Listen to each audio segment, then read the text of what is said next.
जय हिंद प्यारे बच्चों। सब्जेक्ट अड्डा चैनल में आपका स्वागत है। आज हम क्लास 10 चैप्टर 1 प्रश्नावली 1.2 का पहला प्रश्न क्वेश्चन करेंगे। सबसे पहले क्वेश्चन को ध्यान से समझते हैं, पढ़ते हैं। ठीक है। निम्नलिखित संख्याओं को अभाज्य गुणनखंडों के गुणनफल के रूप में व्यक्त कीजिए।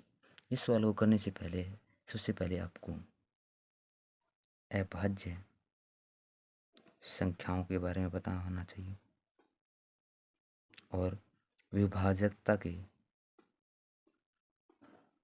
नियम के बारे में पता होना चाहिए। यदि आपको नहीं पता तो आप ये सवाल आसानी से नहीं कर सकते। इससे पहले मैंने इंट्रोडक्शन वीडियो बनाई है, उसमें बड़े डिटेल से इसको समझाया है। आप वो वीडियो देखिए, आपको बड़े आसानी तरीके से समझ में आएगा। लेकिन इसमें मैं थोड़ा आसानी से समझा देता हूँ आपको। देखिए, अभाज्य संख्या कौन सी होती है? अभाज्य संख्याएं, अभाज्य संख्या जो संख्या केवल दो संख्याओं से पूरा भाग जाए। जैसे देखा भाई, दो है, दो केवल एक से भाग जाता है और दो से, इसलिए क्या है? अभाज्य संख्या। क्लियर? तीन लेता हूँ, तीन एक से जाता है और तीन, और कोई भी संख्या तीन को विभाजित नहीं कर सकती, इसलिए क्या है? अभाज्य संख्या। केवल अभाज्य संख्या की बात की गई है, अभाज्य संख्या। क्लियर? अभाज्य संख्या के बारे में आपको पता लग गया। ऐसी बहुत सी संख्याएं हैं। ठीक है, 1 से लेकर 100 तक 25 अभाज्य संख्याएं होती हैं। ठीक है, आप उनके बारे में और भी निकलती रहती हैं अभाज्य संख्याएं। अब देखते हैं विभाजकता के नियम। विभाजकता के नियम। विभाजकता के नियम क्या है? कोई भी संख्या है, हम देखते ही पता लग जाए, संख्या को देखते ही पता लग जाए कि ये संख्या किस टेबल से या किस पहाड़े से पूरा भाग जा रही है। वही विभाजकता के नियम होते हैं। जैसे देखना, दो का विभाजकता का नियम, दो का नियम क्या है? दो का नियम, कोई भी संख्या है जिसके इकाई का अंक 0 हो, 2 हो, 4 हो, 6 हो, 8 हो, तो वो संख्या क्या है? 2 से पूरा भाग जाएगी। जैसे देखना, इसकी इकाई का अंक 6 है ना, तो ये संख्या क्या है? 2 से पूरा भाग जाएगी, कितनी भी बड़ी संख्या हो। देखो, ये इसका 4 है ना, ये भाग करके देखो, बिना भाग के मैंने बता दिया कि ये 2 से पूरा भाग जाएगी। 2 का नियम पता लग गया आपको। 3 का नियम क्या है? कोई भी संख्या है, उसके अंकों का योग 3 से पूरा भाग जाए तो वो है संख्या 3 से विभाजित होगी। 3 का नियम पता लगा कैसे? 32 है, 32 को जोड़ो, 3 और 2 5 होता है, 5 3 से भागने, इसलिए 3 से पूरा भागनी जाएगी।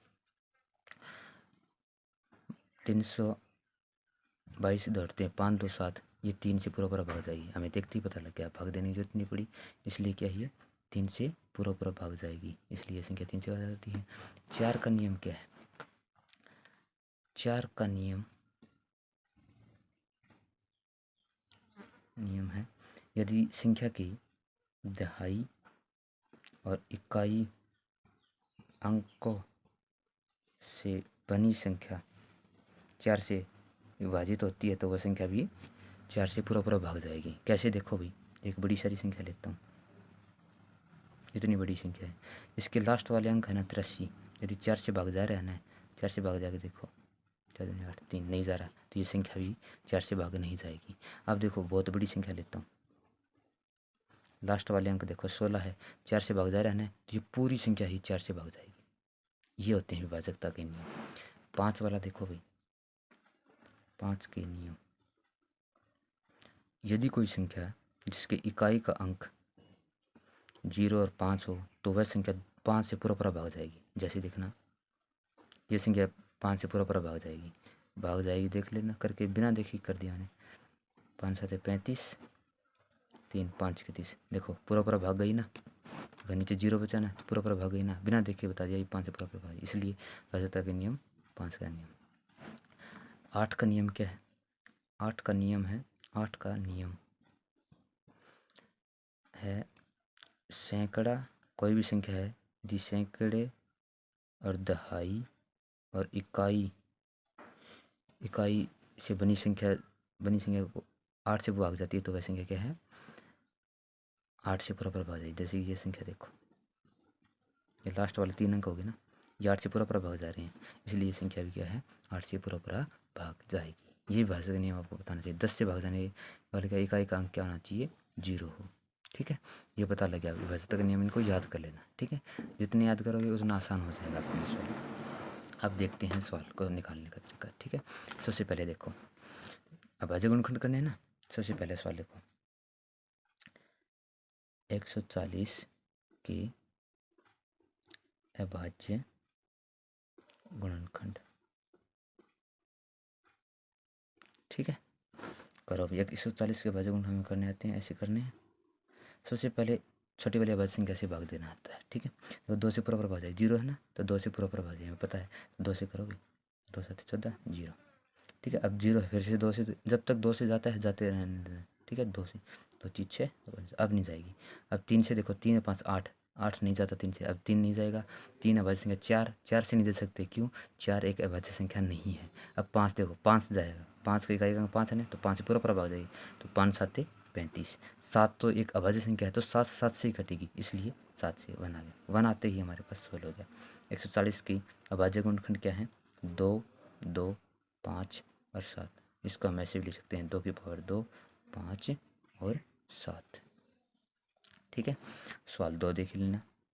156 के अभाज्य गुणनखंड 156 की करो भाई। सबसे पहले देखो, सबसे छोटी अभाज्य संख्या क्या है? 2 2 से पूरा पूरा भाग चला जाएगी, क्यों? 6 है, 2 7 14, 2 8 16। ठीक है, फिर दोबारा 2 से चला जाएगा, 8 है ना, इसलिए 2 3 6, 2 3 6, तो 2 निम 18। अब 2 से नहीं जाएगा, क्यों? 9 आ गया। अब किससे जाएगा? देखो 3 और 9, 9 3 से कट जाएगा, इसलिए 3 9 3 12, 3 की टेबल में आता है, इसलिए 3 से भाग चला जाएगा। 3 13 13, तो 13 से जाएगा। तो 156 के क्या हो जाएंगे अभाज्य गुणनखंड?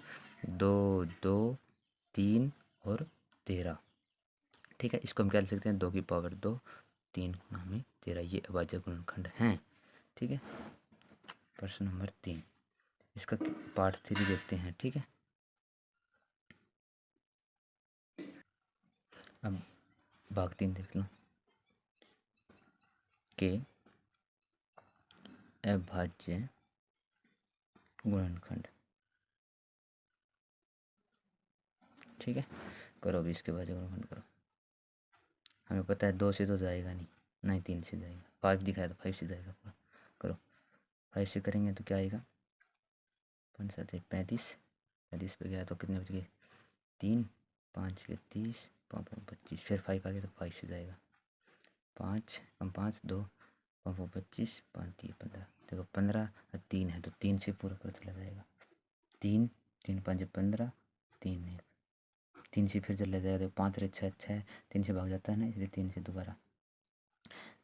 3 कम 3 3 7 21, 17 एक अभाज्य संख्या है, 17 17 से जाएगी। ठीक है, 1, तो इसके अभाज्य गुणनखंड क्या है? जिसके 5 5 3 3 और 17। इसको क्या लिख सकते हैं? 5 की पावर 2 3 की पावर 2 और 17। अब हम करेंगे पार्ट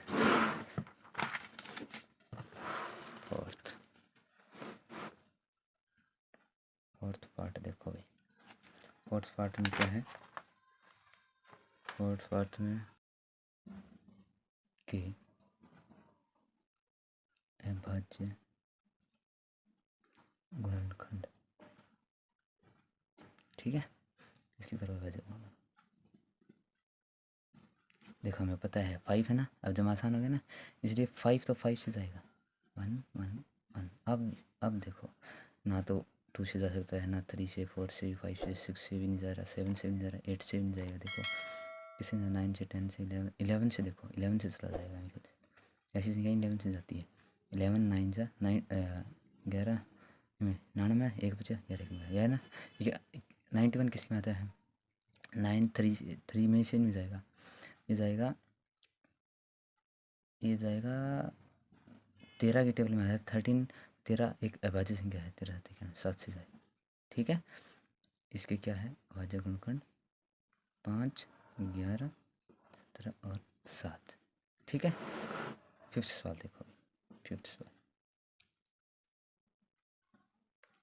के गुणनखंड जैसे गुणनखंड है। ठीक है, करते हैं, देखते हैं भाई किससे जाएगा।